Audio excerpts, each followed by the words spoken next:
Hello, everyone. My name is Anna Denny. I will be doing the self-havening exercise. As I'm sure you are aware, one of the characteristics of post-traumatic stress disorder, or PTSD, is that everyone experiences flashbacks, or in other words, thoughts and feelings that happen during a traumatic event.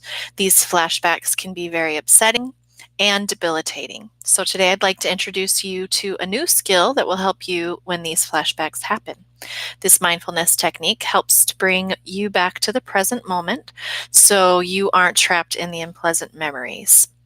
This is particularly helpful because it helps you by delinking, so taking apart that emotion from the memory to make it just an ordinary memory.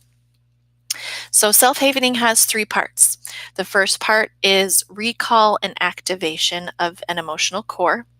Then the second part is distraction, and the third part is self-havening touch. So before we get started on this exercise, I want to tell you a little bit about why this works for our brains. Havening touch works because it provides what we call a sensory distraction, which eliminates thoughts associated with the distress and the trauma. Havening self-touch also increases the size of the delta waves in our brain. And the larger the delta waves become, the calmer we are. And the chemicals at work here are serotonin and GABA. So first I want to go through these steps, and then we can go through the first part of self-havening together so that you can practice, and then you'll be able to do this by yourself. The first thing you need to do is think of the trauma. Now, I know that this is something you try to avoid and do not think about, but this is how you can emotionally detach from the trauma. So it's a really important part of this exercise. So the first thing I'm going to show you is what havening touch looks like. There are three kinds of havening touch, and the first one is called third eye or face havening because it's going to be right here on your forehead. And what you're going to do is you're going to take your hands and you're just going to close your eyes. You're going to go back and forth on your forehead above your eyebrows. And this is face havening. The second self-havening that I'm going to teach you, the touch part that I'm going to teach you, is on your arms. So this is called arms havening. And you're going to cross your arms across your chest. You're going to be just on this upper part of your arm. Maybe I can go down a little bit here. This part of your arm, and you're going to be using a circular motion up and down your arm, and it's going to be both arms. So you're going to have your eyes closed and you'll go like this. Then the third one is going to be hand havening. So hand havening is really simple. You just put your hands together and you're going to rub them, slide them together in a circular motion. So now this is just one part of the self-havening exercise.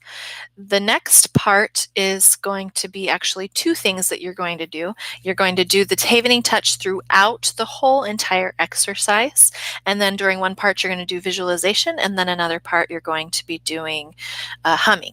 So for visualization, what we are going to do is we're going to close our eyes. We're just going to do the hand havening first. And what you're going to visualize is you're going to visualize walking up a set of stairs. And in this set of stairs are 20 steps. And while you're doing this, you're going to be doing your havening touch, and then you're going to be counting to 20. While you're visualizing, what I want you to be thinking about is with every step you take, your distress decreases and your sense of safety, calm, and assurance increases. So let's just practice. I'm going to count to 10 just because we're just figuring this out. I'm not going to do the whole thing. 1, 2, 3, 4, 5, 6, 7, 8, 9, 10. And one thing I forgot to mention is that you really want to be focusing on your breathing during this whole thing, because this is also going to help to calm you. And we learned about breathing in a previous session, so you should be okay to do it. So then after you're done with this first part of your self-havening exercise, you're going to open your eyes and you're going to take a deep breath in, out. You're going to look to your right, in, out, and you're going to look to your left, in, out. Okay, so that's the first part. The second part, we're going to be humming Row, Row, Row Your Boat, and it's going to be out loud. And you're going to continue with this face havening the whole time, eyes closed. And before we do this, and I forgot to mention this before the first part, but you're going to be doing what's called a subjective units of distress test. And this is just a simple rating system, 0 being no distress, 10 being extreme distress. So after you have recalled your memory, you've activated your emotional core, you will rate your distress. So it could be a 10, it could be a 2, it could be a 5, it's whatever it is for you. You're going to complete this first part of the havening and you're going to do this subjective units of distress test again. And you're going to say, okay, where am I at now? And you're going to keep doing that after every step of this so that you can really gauge if this is working and if you need to be doing something else to calm yourself down. So we will be humming Row, Row, Row Your Boat, and it's going to be 2 rounds of Row, Row, Row Your Boat. I will just do a little piece of it for time's sake. So we continue, close our eyes, focusing on breathing. It's a little bit harder when you're humming a song. You're going to continue with the self-havening touch.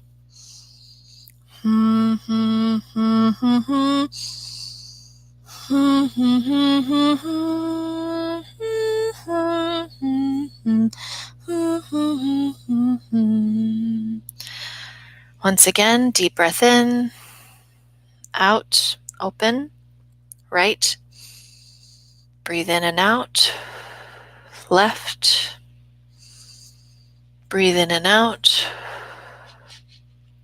Okay, so now that you have finished this, you rate yourself again. Where is my distress level right now at this point?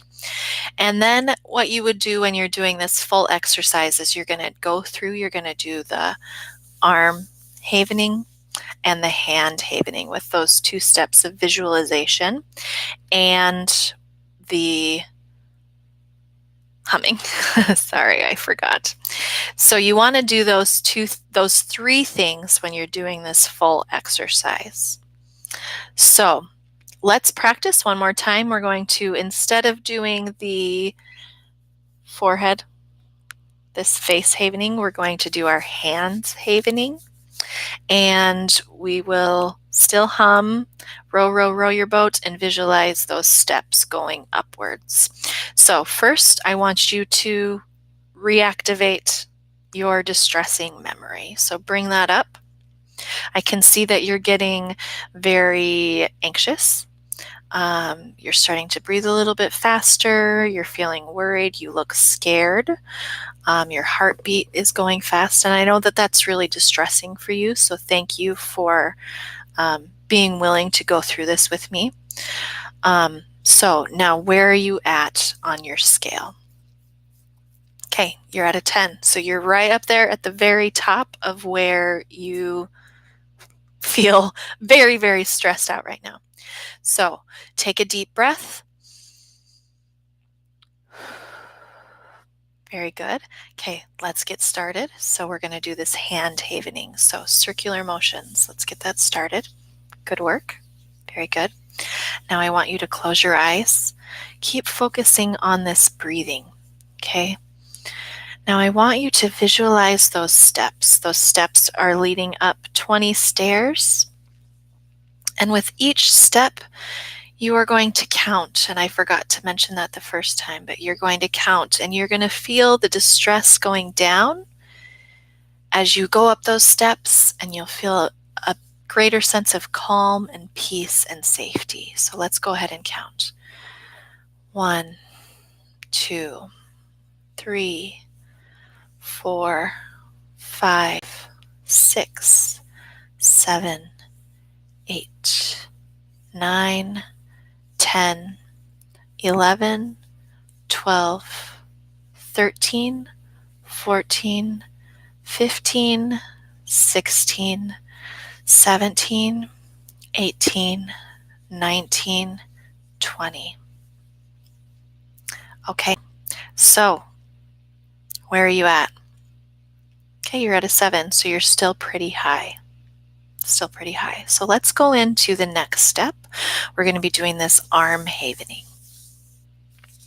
Okay, guys, I want you to pretend that we have gone through all 3 steps. The client is now feeling much better. Their anxiety could still be at a 2 or 3, or it could be, wow, I feel like tons better here now. So at the end of this teaching this exercise, what I would normally do is just talk to the client a little bit about why it works to distract your brain by visualization and humming, and then why doing this with your hands, you're crossing your brain, right? You're crossing, you're crossing, you're crossing. So this is kind of with that EMDR stuff, you're making connections in your brain.